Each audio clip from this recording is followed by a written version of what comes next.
नमस्कार दोस्तों, स्वागत है आपका आज के एक और नए महत्वपूर्ण वीडियो में। तो आज के वीडियो में हम देखने वाले हैं एमपीईएसबी यानी मध्य प्रदेश कर्मचारी चयन मंडल भोपाल के द्वारा आपकी जो शिक्षक चयन परीक्षा यानी जो आपकी माध्यमिक शिक्षक और जो प्राइमरी यानी प्राथमिक शिक्षक आपकी ऑनलाइन फॉर्म चल रही है। तो इसमें से बहुत से स्टूडेंट ने एक गलती कर दी है। वो गलती क्या है कि आपकी जब आपने इसका जो पात्रता परीक्षा होती है, आपको जो टीईटी का एग्ज़ाम होता है, तो ये आपने 2018 में या 2023 में आपने दिया हुआ था। बाई चांस समझिए आप 2018 में दिया था, तो लगभग आपकी 6 साल तो यहाँ पर होने वाली हैं। तो बहुत से स्टूडेंट का प्रोफाइल पंजीयन भूल चुके होंगे, या मोबाइल नंबर आप बंद हो चुका होगा, या कुछ भी एक्सरसाइज कर कुछ भी हो चुका होगा। तो उनके लिए लेकिन आपको दोबारा से प्रोफाइल पंजीयन नहीं करना था, उसी प्रोफाइल पंजीयन से यहाँ पर फॉर्म फिल करना था, जैसा कि यहाँ पर आप देखेंगे। तो ईएसबी ने यहाँ पर बोला, क्लियर बोला है। तो अब बहुत से स्टूडेंट ने 2 प्रोफाइल पंजीयन कर लिए हैं। तो अब 2 प्रोफाइल पंजीयन जैसे ही आपने कर ली, तो अब आप आधार कार्ड से वहाँ पर केवाईसी कर रहे हैं, तो वहाँ पर आपको ऑलरेडी अदर आपको प्रोफाइल से पर रजिस्टर इस प्रकार की एरर आपको आ रहा है। तो इस वीडियो में हम आपको उसकी प्रॉब्लम को सोल्यूशन बताने की कोशिश करेंगे, और साथ ही आपको यदि फिर भी आपको कोई प्रॉब्लम आ रही है तो आपको ईएसबी के ज़्यादा से ज़्यादा स्टूडेंट को आपको ईएसबी को ध्यान दीजिए, आपको एमपी ऑनलाइन को प्लस एमपी ईएसबी जो कर्मचारी चयन मंडल भोपाल है, उन दोनों के लिए आपको कंप्लेंट करना है, ताकि वहाँ पर कोई एक्शन लिया जा सके और इसमें आपको एक ऑप्शन वहाँ पर सुधारने का मौका मिले। चलिए पहले आपको पूरी कोशिश आपको कर लेनी। यदि फिर भी आपको कोई प्रॉब्लम आ रही है तो इतना कम आप कर सकते हैं। तो सबसे पहले आपको यहाँ पर एक जानकारी और क्लियर कर दें कि सबसे पहले तो आप सभी के साथ एक समस्या ये है कि अब जब भी आप कोई फॉर्म फिल करते हैं तो पहले तो उसकी पूरी जानकारी पढ़ते नहीं है। आप आंख बंद करके आप किसी साइबर कैफे पर जाते हैं, एमपी ऑनलाइन सेंटर पर जाते हैं, तो वहाँ पर आप बोल देते हैं कि भैया हमारा फॉर्म फिल कर दो, तो वो उनको जैसा समझ में आता है वो वैसा आपका फॉर्म फिल कर देते हैं। तो सबसे बड़ी गलती तो आपकी ये है। अब आगे चल के आपको कभी इस प्रकार की गलती नहीं करनी है। और एक बात और, इससे पहले भी हमने बहुत सारे वीडियो बनाए हैं, उसमें हमने सेम जानकारी बताई है, लेकिन कोई किसी ने नहीं देखा है, किसी भी स्टूडेंट ने उसको नहीं देखा है, और अब ये गलती आपने कर दी है। तो आपको वीडियो को लाइक जरूर करना है। यदि पहली बार चैनल पर आए तो चैनल को सब्सक्राइब भी जरूर करना है, और वीडियो को लाइक जरूर कीजिए, ताकि इससे ये वीडियो आपको ज़्यादा से ज़्यादा स्टूडेंट तक पहुँच सके और उनको भी ये प्रॉब्लम से आप बच सकें। तो यहाँ पर पहले जो इंस्ट्रक्शन दी गई है इनको हम पढ़ लेते हैं पहले। तो यहाँ पर देखिए, माध्यमिक शिक्षक चयन परीक्षा की 2024 के आवेदन फॉर्म की पात्रता एवं रोल नंबर आवेदन क्रमांक से प्रोफाइल आईडी खोजने हेतु यहाँ पर क्लिक करें। अब कहने का मतलब ये है, पहले हम यहाँ पर पढ़ लेते हैं और दिखा देते फिर। केवल वही आवेदक अपनी पुरानी, ध्यान दीजिए, पुरानी प्रोफाइल आईडी को ही आवश्यकता अनुसार संशोधित कर आवेदन फॉर्म भर सकते हैं, जिन्होंने माध्यमिक शिक्षक पात्रता परीक्षा 2018 में दी हो या 2023 में निर्धारित प्रतिशत के साथ उत्तीर्ण की हो। पहली बात, अब कहने का मतलब ये है कि जब आपने 2018 में आपने जो टीईटी का फॉर्म फिल किया था, यानी जो पात्रता परीक्षा के लिए आपने फॉर्म फिल किया था, उसी प्रोफाइल से आपको यहाँ पर फॉर्म फिल करना है। लेकिन आपने गलती क्या करती है, आपने इस इंस्ट्रक्शन को पढ़ा नहीं है और आपने आंख बंद करके फॉर्म फिल कर दिया है। सॉरी, फॉर्म फिल नहीं किया है, आपने प्रोफाइल रजिस्ट्रेशन नया कर लिया है। अब समस्या ये आ रही है कि जो आपके पहले से आधार कार्ड आपका लिंक था उस प्रोफाइल में वो, और अब दूसरा यहाँ पर कर रहे हैं, तो यहाँ पर आपको आपका जो प्रोफाइल पंजीयन है वो यहाँ पर आपका कंप्लीट नहीं हो रहा। और दूसरी बात, यदि आप नई प्रोफाइल पंजीयन से फॉर्म फिल करेंगे तो आपका यहाँ पर फॉर्म फिल नहीं होगा, क्योंकि जो आपका डेटा पुरानी प्रोफाइल पंजीयन में अपडेट है वो डेटा आपकी नई प्रोफाइल पंजीयन में अपडेटेड यहाँ पर नहीं रहेगा। तो ये सबसे बड़ी समस्या यहाँ पर आ रही है। और यहाँ पर एक इंस्ट्रक्शन और दी गई है, यहाँ पर यदि आप अपना प्रोफाइल पंजीयन आधार कार्ड से केवाईसी अपडेट करना चाहते हैं तो यहाँ क्लिक करें, और आवेदक अपनी पुरानी प्रोफाइल आईडी जिससे पात्रता परीक्षा का अपना फॉर्म भरा है सही आवेदन फॉर्म भरें। किसी भी स्थिति में आवेदक को अपनी नई प्रोफाइल आईडी नहीं बनानी। ये आपको विशेष रूप से पढ़ना था, जो कि किसी ने नहीं पढ़ा है। और इसके पहले भी हमने चिल्ला के आपको सभी को वीडियो बताया था, तो किसी ने भी वीडियो को नहीं देखा है और ना ही किसी ने लाइक किया था। यदि आप लाइक कर देते थे वीडियो को, तो ये वीडियो आपको यूट्यूब के एल्गोरिथम के द्वारा ज़्यादा स्टूडेंट तक पहुँच जाता था, तो शायद वो भी गलती करने से बच जाती। इसलिए आपको सभी को भलाई करना है और आपको ये अपने काम को यहाँ पर सावधानीपूर्वक फिल करना है। अब चलिए, ऐसा आपने कर लिया तो इनके अब 2 उपाय हैं, 3 उपाय आपको हम बता रहे हैं, तो जो यहाँ पर आपको बाद में कारगर साबित लगे उसको आप कर सकते हैं। तो सबसे पहले तो यदि आपने पुरानी प्रोफाइल आईडी दी थी, तो चलिए आपको हम पूरी प्रोसेस ही दिखा देते हैं आपको। तो इस प्रकार से आप आएंगे एमपीईएसबी पर, इस प्रकार से आइए आप यहाँ पर। तो जो पहली लिंक दिख रही है आपको, इस पर आपको क्लिक करना है। यहाँ पर आपको जो इंग्लिश दिख रहा है इस पर आपको क्लिक करना है। अब यहाँ पर आपको पहले हम कुछ नंबर आपको दिखा देते हैं।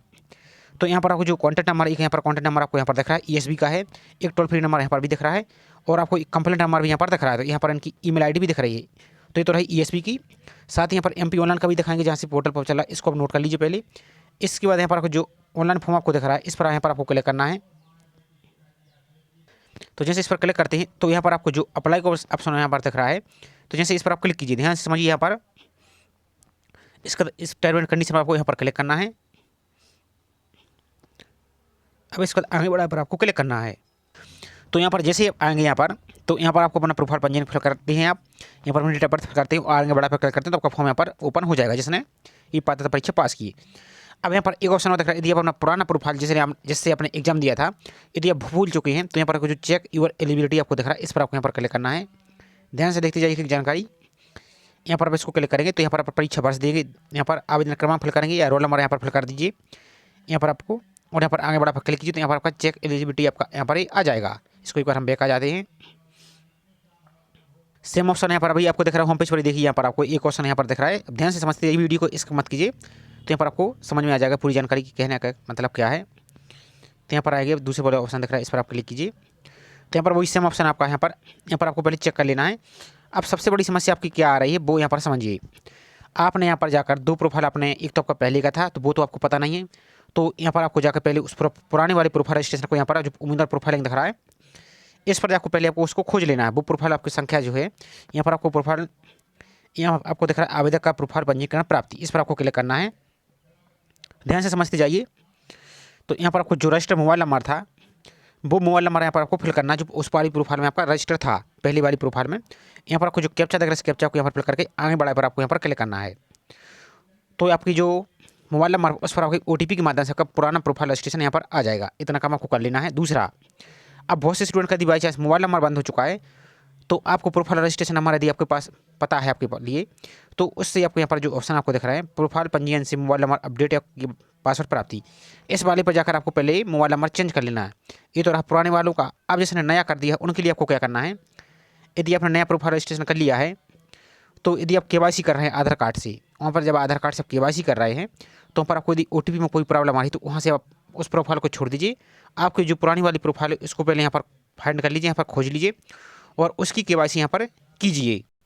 तो यहाँ पर आपको जो प्रोफाइल पंजीकरण फॉर्म संशोधन दिख रहा है इस पर यहाँ पर आपको जाकर उसको सुधार लीजिए और यहाँ से आप उसको KYC कीजिए।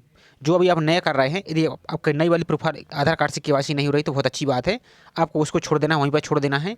और जो पुरानी प्रोफाइल रजिस्ट्रेशन है आपको यहाँ पर आपको जो ऑप्शन दिख रहा है प्रोफाइल पंजीकरण फॉर्म संशोधन, यहाँ पर जाकर आप फोटो सिग्नेचर को सब कुछ आपको चेंज कर लेना है।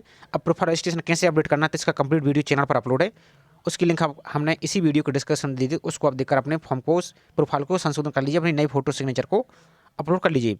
तो ये तो रही बात। अब बाई चांस समझ लीजिए, अब आपको लास्ट ब्रह्मास्त्र वो बता रहे हैं आपको, यदि ये सब कुछ ना हो पाए तो अब आपको करना क्या है। तो यहाँ पर जैसे आप KYC करते हैं यहाँ पर आप जो नई वाली प्रोफाइल, यदि यहाँ पर आपको KYC OTP के द्वारा सत्यापन कर इस पर क्लिक करते हैं और आगे बढ़ा पर क्लिक करते हैं। यदि यहाँ से आपको एरर आया है तो यहाँ से आप उस प्रोफाइल को छोड़ दीजिए। जो आपकी पुरानी वाली प्रोफाइल उसको आप जाकर दोबारा से लॉगिन कीजिए। अब आपको पासवर्ड फॉरवर्ड करने पर प्रॉब्लम आ रही तो वो आगे आपको दिखाने वाले हैं, तो उसको जाइए दोबारा से उस वाली प्रोफाइल को यहाँ पर KYC के द्वारा यहाँ पर OTP द्वारा सत्यापन कराएं, इस पर क्लिक करके आपको यहाँ पर आगे बढ़ा पर क्लिक करना। यदि आपका बायोमेट्रिक आधार कार्ड मोबाइल नंबर लिंक नहीं तो आपको किसी शॉप पर जाना है आपको MP ऑनलाइन की, तो यहाँ पर से आपको जो दूसरे वाला ऑप्शन है यहाँ पर बायोमेट्रिक फिंगर के द्वारा इस पर जाकर आप यहाँ पर इसकी प्रोफाइल पंजीयन को अपडेट कर लीजिए। ये आपका रहा। तो जैसे यहाँ पर आप आते हैं आपको यहाँ पर इस कैप्चा को सोल्व करके जनरेट OTP पर क्लिक करते हैं तो यहाँ पर आपको सबसे बड़ी समस्या यहाँ पर आपको आ रही है। तो अब इसके लिए अब आपको करना क्या है, इतना काम आपको कर लेना है, एक बार चेक कर लेना है। यदि पुरानी प्रोफाइल आपको अपडेट हो रही है, जैसे आप नए वाली प्रोफाइल को बना रहे हैं इसी प्रकार से आपको पुरानी वाली प्रोफाइल को अपडेट कीजिए। अब यदि अपडेट करने में आपको कोई प्रॉब्लम आ रही है, आपको ऑलरेडी लिंक अनदर प्रोफाइल आपको इस प्रकार से दिख रहा है, तो आपको क्या करना है, जो आपको स्टार्ट में हमने ESB के हेल्पलाइन नंबर पर आपका नंबर बताया था उस पर आपको कॉन्टैक्ट करना है। तो यहाँ पर जो ESB के हेल्पलाइन नंबर उस पर आपको कॉन्टैक्ट कर लेना और यहाँ पर जो आपको MP ऑनलाइन का नंबर हो आपको हम यहाँ पर दिखा देते हैं एक बार, इसको भी आप यहाँ पर नोट कर लीजिए। इस पर भी आपको कॉन्टैक्ट करना। ज़्यादा से ज़्यादा स्टूडेंट कॉन्टैक्ट करेंगे तो उनकी नज़र में आएगा ये समस्या, तो उसका कोई सोल्यूशन बताएंगे। जब आपको फिर भी कोई सोल्यूशन नहीं हो रहा तो एक आपको वहाँ पर लास्ट में कर लेना, वो आपको हम दिखा रहे हैं अभी।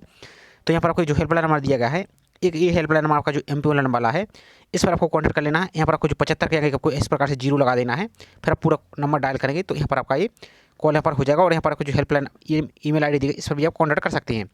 अब जब आपका कोई भी यहाँ पर कोई सोल्यूशन यहाँ पर ना मिले और यहाँ पर फॉर्म फिल की लास्ट डेट आपको दिखा देते पहले क्या है, तो फॉर्म फिल की अंतिम तिथि आपकी 11 फरवरी यहाँ पर रखी गई है। अब ध्यान से समझ लीजिए, यदि आपका प्रोफाइल पंजीयन कोई भी एडिट नहीं हो पा रहा है तो अब आपको करना क्या है, जो आपकी पुरानी प्रोफाइल बनी है उसी प्रोफाइल से आप क्या कीजिए, इस प्रकार से जाकर क्लिक कीजिए।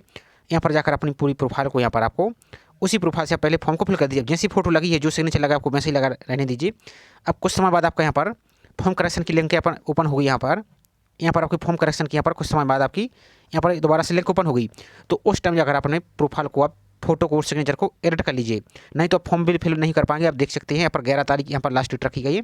और यदि ESB के द्वारा कोई यहाँ पर एक्शन नहीं लिया जाता और कोई हेल्प नहीं की जाती है तब आपको ये काम कर लेना है। तो इस प्रकार से आपको ये काम पूरा करके देख लेना है। साथ ही यहाँ पर जिसके लिए ये प्रॉब्लम आ रही है तो आइंदा से अब आज के बाद जब भी कोई आप फॉर्म फिल कीजिए तो हमारी पूरी इंस्ट्रक्शन आपको अच्छी तरीके से पढ़ लीजिए, तभी आपको फॉर्म फिल करना है। हम आपको बार बार बोलते हैं कि जब भी आप कोई फॉर्म फिल करें तो यूट्यूब तो आप जो जानकारी देखते हैं तो देखते हैं, प्लस आप उसकी नोटिफिकेशन को जरूर पढ़ लीजिए। साथ ही यहाँ पर जो इंस्ट्रक्शन दी रहती है फॉर्म फिल की उसको जरूर रीड कीजिए, क्योंकि फ्यूचर आपका है। यदि कुछ भी यहाँ पर मिस्टेक हो जाता है तो पूरी आपकी मेहनत, आप देख सकते हैं कितने सालों बाद ये वैकेंसी आ रही है, और वैकेंसी आ रही है तो कितनी आ रही है 20, 30, 10, 12, कुछ पोस्ट में तो बिल्कुल ही वैकेंसी नहीं है। तो आप समझ सकते हैं ये छोटी सी रिस्क आपके लिए देख सकते हैं कितनी बड़ी भारी यहाँ पर आपको पड़ रही है। तो इसका आपको ये काम आपको जरूर कर लेना है। साथ ही यहाँ पर जिसको प्रोफाइल पासवर्ड फॉरगेट करने की प्रॉब्लम आ रही थी, यहाँ पर उम्मीदवार प्रोफाइल का ऑप्शन आपको दिख रहा है, इस पर आपको जाना है। यहाँ पर आपको जो प्रोफाइल पासवर्ड फॉरगेट आपको ऑप्शन दिख रहा है, इस पर आपको क्लिक करके यहाँ पर आपको जो प्रोफाइल पंजीयन क्रमांक है, अब जब आप फॉर्म फिल करेंगे तब तो आपको यहाँ प्रोफाइल की पासवर्ड की आवश्यकता नहीं पड़ेगी, लेकिन जब फोटो सिग्नेचर अपलोड करेंगे तब आपको उसकी आवश्यकता पड़ेगी। अब जैसे फॉर्म करेक्शन की लिंक एक्टिव हो जाएगी तो उसका अलग से हम कंप्लीट वीडियो आपको बना देंगे। तो यहाँ पर आपको जो रजिस्टर पंजीयन क्रमांक है वो फिल करेंगे, यहाँ पर रजिस्टर मोबाइल नंबर, इस पर आपको कैप्चा को सोल्व करके यहाँ पर फिल कर दी, सबमिट पर क्लिक कीजिए। तो आपका जो रजिस्टर मोबाइल नंबर है, आपको एक पासवर्ड आ जाएगा ABCD अल्फ़ाबेट में आपको, तो उसको नोट करके अपनी प्रोफाइल को यहाँ पर अपडेट कर सकते हैं। तो एक लास्ट एक यही उपाय है, आपको ये आपको करके देख लेना है। और यदि आपको हम कोई और यहाँ पर जानकारी मिलती तो आपको अलग से हम उसका वीडियो आपको माध्यम से जानकारी दे देंगे, लेकिन इतना काम आपको कर लेना है जो आपको बताया गया है, और आपको गलती नहीं करना है। और हेल्पलाइन नंबर पर आपको कॉन्टैक्ट जरूर कर लेना है ताकि उनको भी पता चल सके। तो ये जानकारी बताने का प्रयास किया गया है। चलिए मिलते हैं इसी प्रकार से एक और नई जानकारी के साथ। जय हिंद।